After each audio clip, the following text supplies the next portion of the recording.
Hello guys, welcome back to our channel. আমি সুকন্যা চলে এসেছি তোমাদের সামনে আবার একটা মিনি ব্লগস নিয়ে।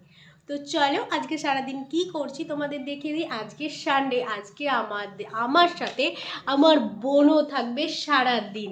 তো চলো এবার এখন কি করি সেটা দেখিয়ে দিই।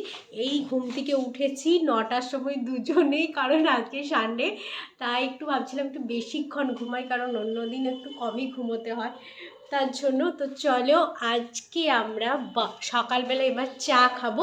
চা দেখো, চা রেডি হয়ে গেছে, এখনো বাসন পড়ে আছে, সব কিছুই দেখছো, সব কিছু এখনো কিছু রেডি হয়নি।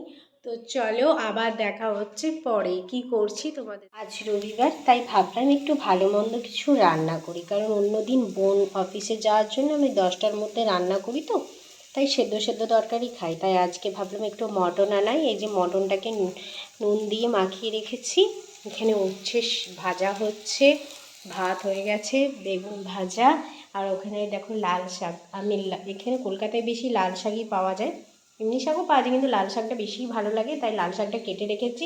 তো চলো একবারে লাঞ্চে দেখা হচ্ছে, কি কি খাবার নিয়ে আজকে হাজির হয়েছি। তো চলো বাইটাটা দেখো, আমার বোন হেনাটা খেয়ে নিচ্ছে, বলছে ইয়াম্মি ইয়াম্মি খেতে, কারণ ওকে খেতে দেওয়া হয়নি সকাল থেকে, বেচারি এত কাজ করছে, সেই জন্য বললাম একটু হেনাটা মাখিয়ে দে। এই যে এসছে ম্যাডাম হেনা মাখাতে।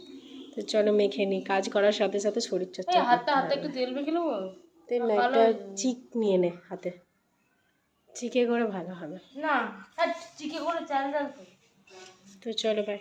দেখো ফ্রেন্ড, তোমাদের বলেছিলাম যে লাঞ্চের সময় দেখা হচ্ছে। দেখো কত কি রান্না করেছি, আর সঙ্গে আছে মটন, আর শাক ভাজা, উচ্ছে ভাজা, বেগুন ভাজা, চাটনি, পাঁপড়। তো চলো আজকে জমিয়ে খাওয়া যাক, পরে দেখা হচ্ছে, টাটা।